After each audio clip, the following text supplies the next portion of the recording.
Assalamualaikum warahmatullahi wabarakatuh.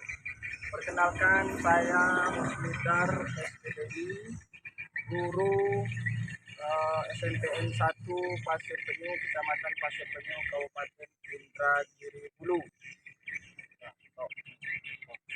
Ya, hari ini saya akan melakukan membuat video praktek pembelajaran sebagai persyaratan untuk melaksanakan bikin dari LPTK UIN Susto Riau. Assalamualaikum.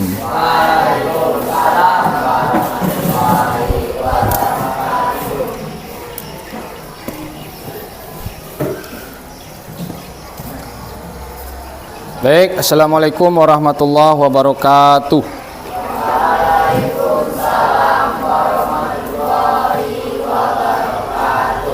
Apa kabar semua? Baik, Pak. Kurang semangat. Apa kabar semua? Baik, Pak. Alhamdulillahirabbil alamin. Baik, hari ini hadir semua? Anda hadir. Berapa orang yang nggak hadir? 5 orang ya. Sebelum kita belajar, Bapak minta ketua kelas nggak hadir ya. Pak minta siapa? Ya, wakil siapa? Ya, mohon disiapkan dan dipimpin doa ya. Ayo. Siap. Beri salam.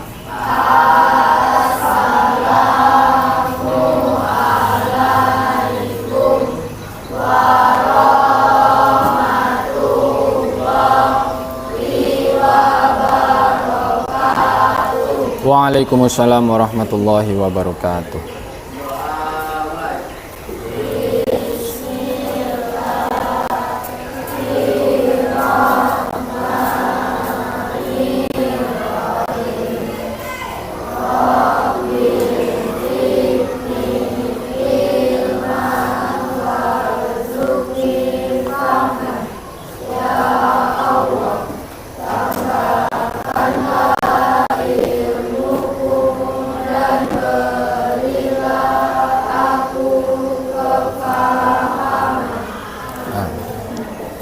Bapak minta semua untuk berdiri. Pegang telinga, kepala, pundak. Yang salah diapain ini? Yang salah diapain ini? Hah? Yang salah diapain? Ini salah. Hah? Suruh maju. Ngapain? Nyanyi. Nyanyi apa? Garuda Pancasila ya? Oke, silakan maju ke depan. 3. Garuda Pancasila, aku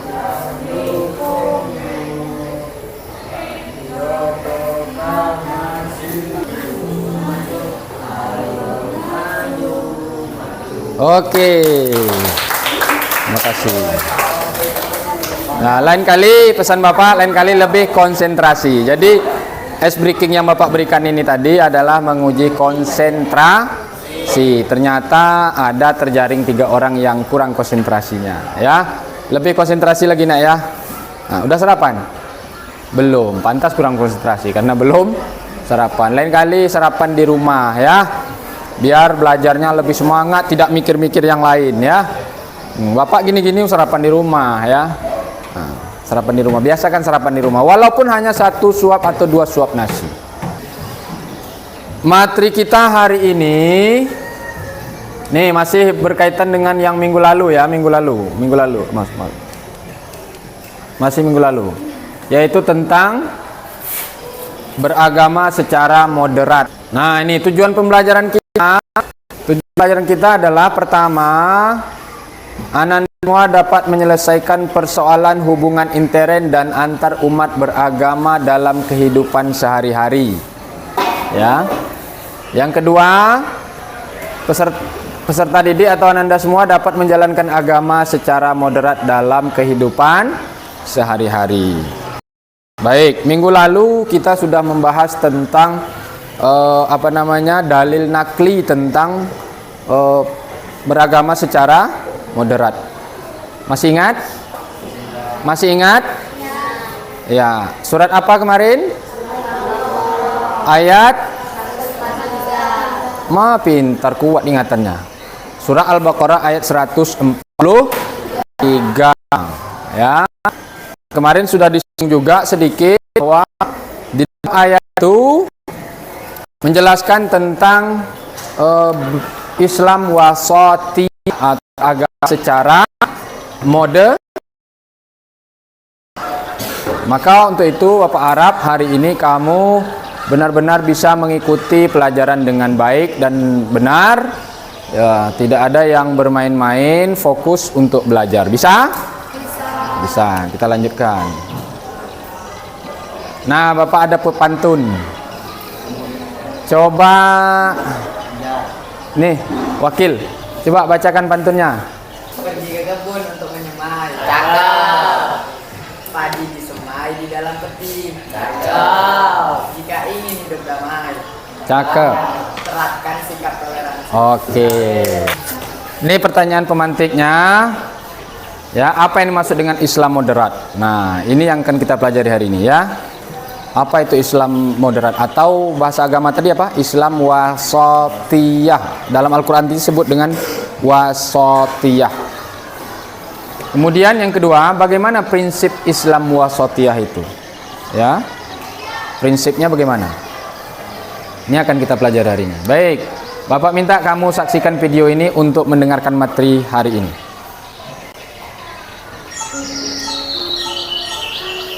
Perhatikan.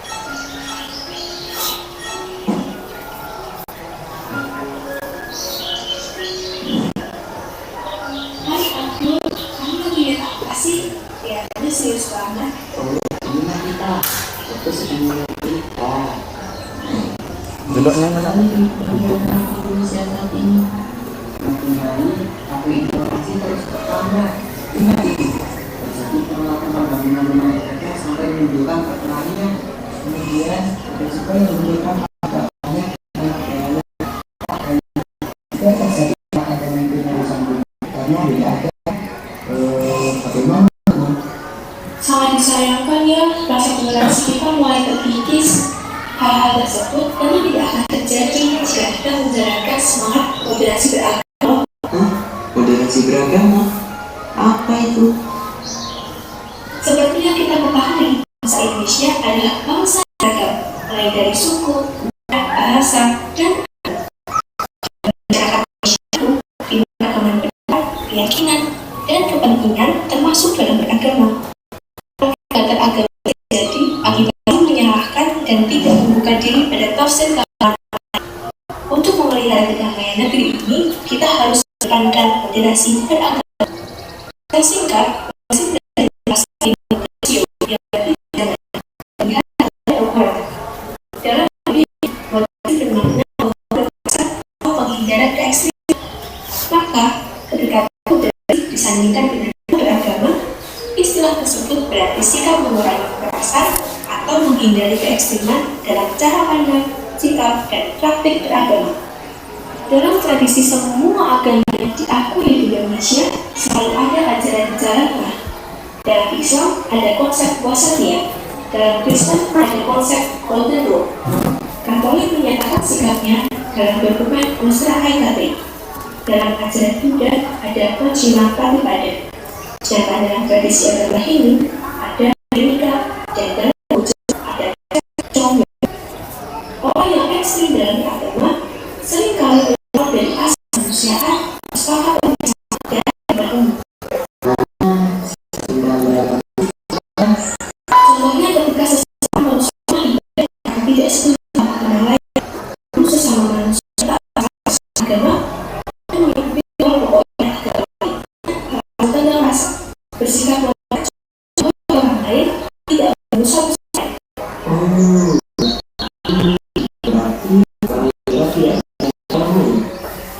Bukan seperti itu.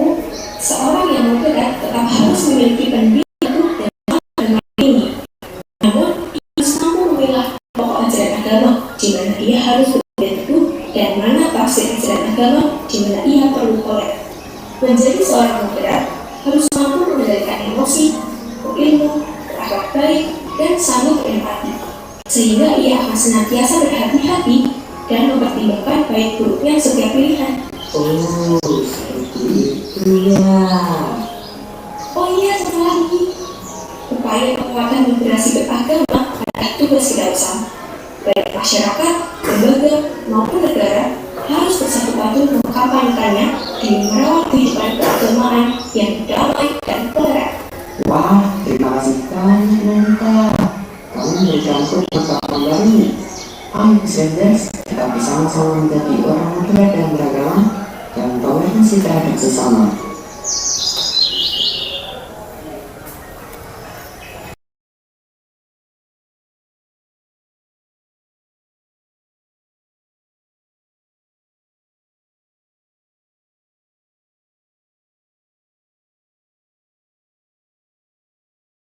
Baik.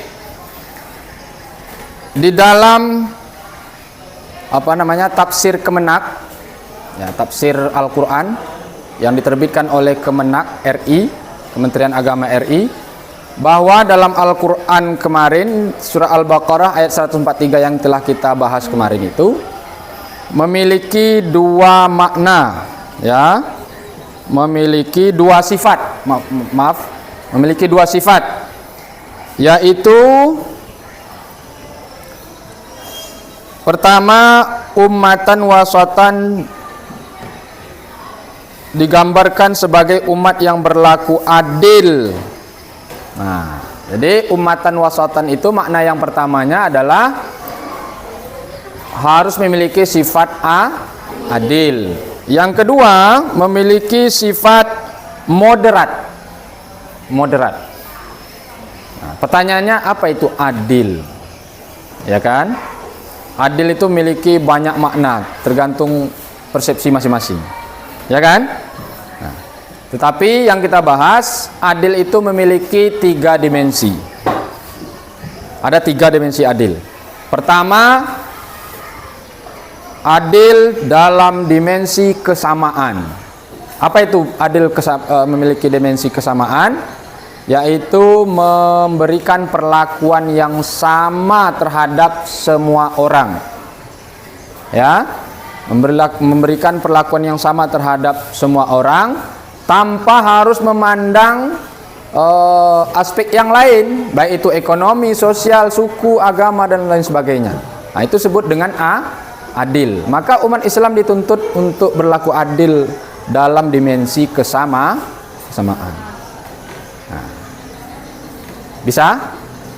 Bisa berlaku adil seperti itu? Ya. Misalnya di sekolah ini, ya kan? Sekolah ini kita punya aturan. Ya, namanya tata tertib. Betul nggak?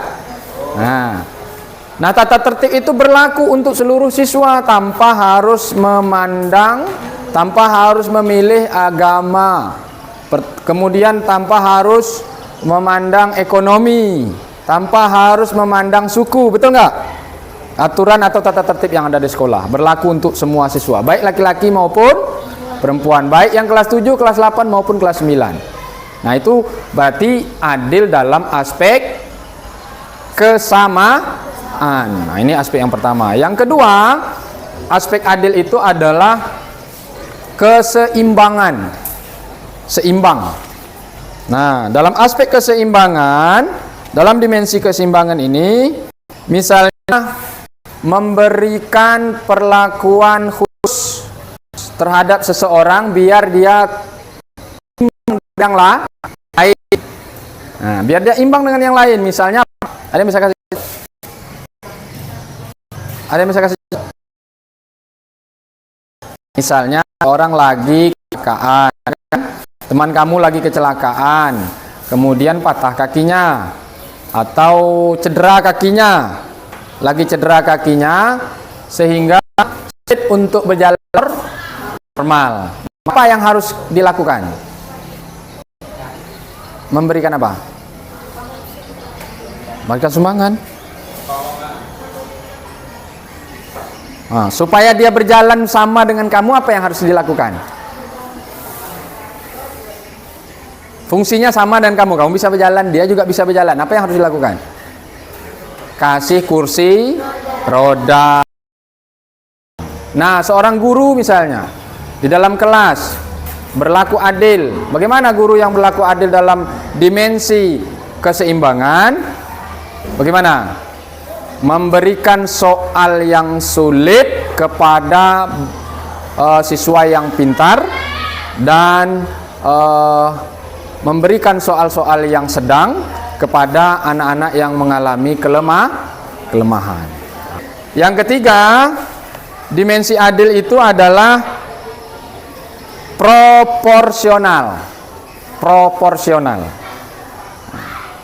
Apa itu proporsional? Yaitu menempatkan segala sesuatu pada tempatnya atau memberikan setiap hak kepada pemiliknya. Baik, kegiatan kita berikutnya adalah diskusi kelompok. Ada 2 pertanyaan yang mesti kamu diskusikan. Yang pertama, dalam hal apa yang paling sensitif terjadinya konflik? Kamu sering lihat atau dengar konflik kan? Konflik itu pertikaian, ya. Perkelahian juga termasuk konflik. Nah, kira-kira menurut kelompok kamu, dalam hal apa yang paling sensitif menimbulkan konflik? Alasan ya, untuk memperbaiki alasan logis, alasan masuk akal, yang diterima akal. Oke, itu yang pertama. Yang kedua, kamu yang harus dimiliki seseorang agar tidak. Oke, bisa ya? Kita bagi 4 kelompok. Ini hanya 19, hitung 1 sampai 4. Yang dapat nomor 1 kelompok 1, yang dapat nomor 2 berarti dia kelompok 2. Kita acak saja biar adil ya.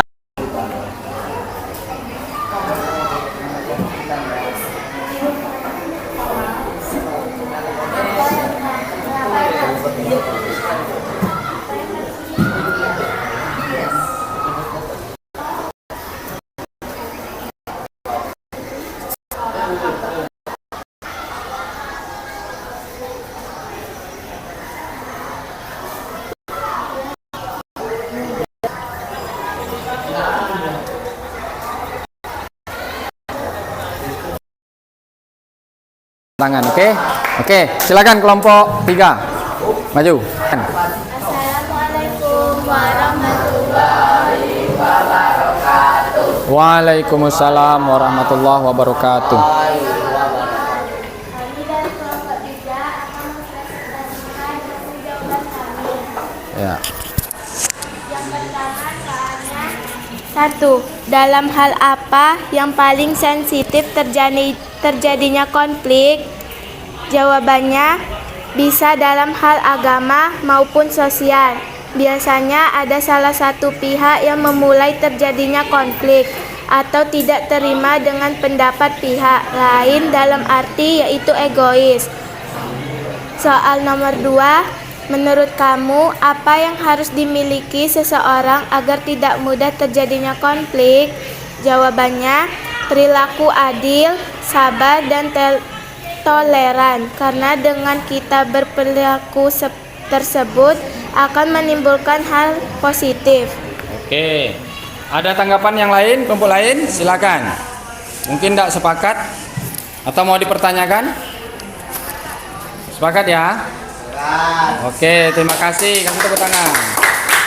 Assalamualaikum warahmatullahi wabarakatuh. Waalaikumsalam warahmatullahi wabarakatuh. Kami dari kelompok 1 ingin mempresentasikan hasil jawaban kami. Pertanyaan nomor 1, dalam hal apa yang paling sensitif terjadinya konflik? Jawabannya, dalam hal tidak menyetujui atau tidak menganggap adanya agama lain, atau tidak melakukan sikap toleransi yang dapat menimbulkan pertengkaran dan keributan antar agama. Nomor 2, Menurut kamu, apa yang harus dimiliki seseorang agar tidak mudah terjadinya konflik? Jawabannya, sikap adil dan toleransi. Jika kita bersikap adil, mereka tidak akan merasa dibeda-bedakan yang menyebabkan terjadinya konflik dan keributan. Sekian jawaban dari kami, terima kasih. Oke, ada tanggapan? Ada tanggapan? Tidak ada? Apa yang bisa disimpulkan? Yang menyebabkan terjadinya konflik apa tadi? Yang paling sensitif? Perbedaan agama. Tidak menjadi perbedaan agama. Warahmatullahi wabarakatuh. Kami kelompok 4 ingin mempresentasikan hasil diskusi kami. Pertanyaan nomor 1, dalam hal apa yang paling sensitif terjadinya konflik? Hal yang paling sensitif terjadinya konflik adalah tentang agama, karena kurangnya toleransi satu sama lain dan kurangnya bersikap adil dalam berpihak, serta sering terjadinya pertikaian karena kurangnya menghargai atau toleransi. Nomor 2, menurut kamu apa yang harus dimiliki seseorang agar tidak mudah terjadinya konflik? Jawabannya, adil, saling memahami satu sama lain, menghargai pendapat satu sama lain. Karena jika memiliki sifat ini, keegoisan pun tidak akan terjadi. Udah lah, nggak sampai berkali. 1, 2, 3. Assalamualaikum warahmatullahi wabarakatuh. Kami akan mempresentasikan hasil diskusi kelompok kami. 1. Dalam hal apa yang paling sensitif terjadinya konflik? Hal yang paling sensitif dalam terjadinya konflik adalah tidak menghargai pendapat orang lain, sehingga orang lain tidak suka dan timbullah konflik di bidang ekonomi maupun agama. 2. Menurut kamu apa yang harus dimiliki seseorang agar tidak mudah terjadinya konflik? 2. Saling menghargai, tidak membeda-bedakan sesama manusia, toleransi antar sesama. Alasannya agar tidak menimbulkan konflik dan perpecahan. Sekian presentasi dari kelompok kami. Apakah ada yang mau berkomentar?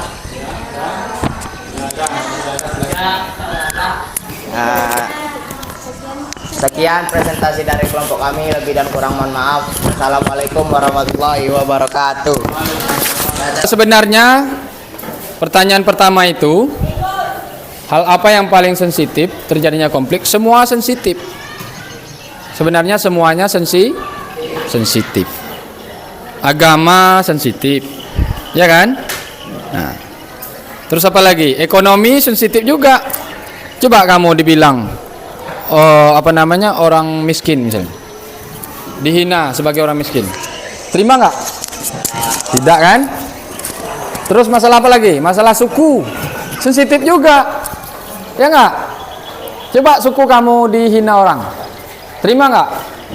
Tidak terima. Pertama adalah punya pengetahuan yang luas. Punya pengetahuan yang luas.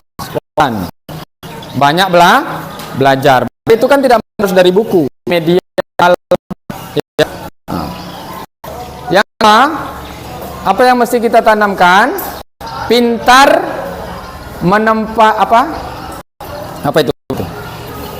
Harus pintar mengendalikan emosi diri, pintar mengendalikan emosi. Ya? Pintar mengendalikan emosi. Kadang ada orang yang tak bisa mengendalikan diri sendiri. Nah, ya. Nah, itu harus pintar. Yang ketiga, selalu bersikap hati-hati dalam bertindak. Yang tidak, 3 ini yang harus kamu tanamkan untuk supaya terhindar dari konflik. Baik, di situ ada pertanyaan? Tidak ada. Kita lanjutkan. Sampai saatnya kita asesmen akhir, yaitu silakan pegang HP semua. Kahoot.it, ini tulisannya. Kahoot 13.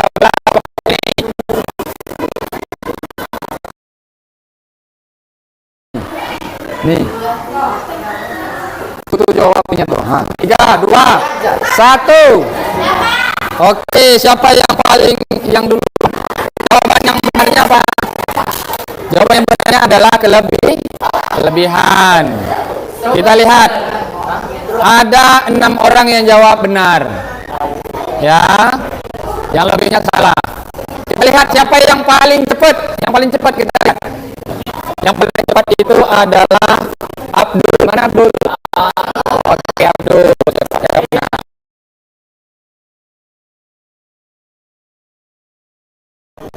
Nah, kita lihat. Lanjut. Yang berikutnya, ayo tulis cepat, Wak.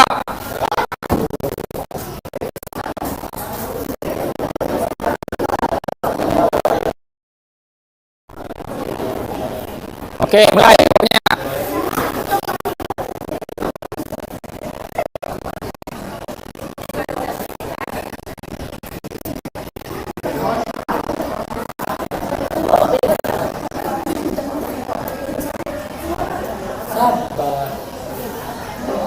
Oke, habis waktunya lambat. Jawaban yang benarnya adalah proporsional. Ada 3. Jawabannya adalah moderat. Ada banyak yang jam. Yang tak banyak telah. Juara 3 Jihan. Juara 2 Vita. 1 adalah Abdul. Oke.